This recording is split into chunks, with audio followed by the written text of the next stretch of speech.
morning, Coach G here, second vlog. Anyway, maraming salamat dun sa sumuporta nung una and nag-subscribe. Yung binanggit ko na yun, sana gawin nyo. Yun lang naman yung purpose ko kung ba't ako nag-send ng video, bakit ako gumawa ng vlog, is para ma-adapt nyo. Kasi maganda yun if i-adapt nyo. Yun lang. Anyway, ngayon yung second vlog. Thank you. Hi guys, good morning, Coach E here. Hi, sobrang ganda ng umaga, tingnan nyo. Ay, hindi ko alam paano, pero tingnan nyo. Sobrang peaceful lang dito.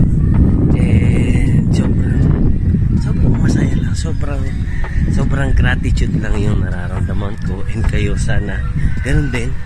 Kasi pag na-appreciate mo yung bagay na maliit o malaki, na alam mo na masaya ka and na ite-thankful mo, I'm sure daming blessing na darating sa'yo lalo. Kasi sabi nga nila, kung sa maliit pa lang nag-ano ka na, thankful ka na, paano pa pag malaki, di ba? Kaya matuto tayo na kahit maliit na bagay, kahit pa simpleng paggising lang, kahit pa simpleng kape, na nagkaroon ka ng kape, nakainom ka, unlike sa iba, di ba? Hindi pwede or ganun lang kaliit, ganun lang kababaw. Kung nakakapag-walk ka, nakakapagpunta ka sa lugar kung saan mo gusto, may pera ka, kung wala man, okay lang. At least, okay ka, okay yung pamilya mo. Yun na yun. Ganun lang kasimple. Maging attitude lang natin yung pagiging attitude of gratitude. Maraming mararating, marirealize mo. Yung na-appreciate mong maliit, mas ma-appreciate mo pag malaki na. Mas marami pa, makikita mo mas lalaki. Ayun lang. So, may challenge ako sa inyo. Ngayon, bigyan nyo ako ng 10 things na grateful kayo sa buhay nyo. Sa ngayon, ngayon, and sa ngayon. May share lang din akong lesson sa inyo about gratitude na natutunan ko.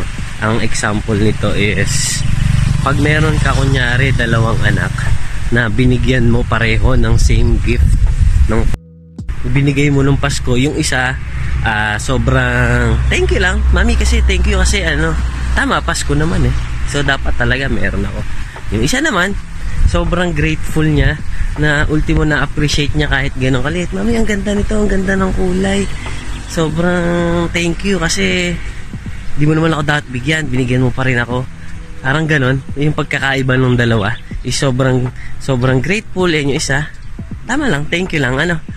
Ang sabi doon sa lesson na nabasa ko is, pag ikaw yung nanay, sino yung mas gusto mong mas bigyan mo lalo?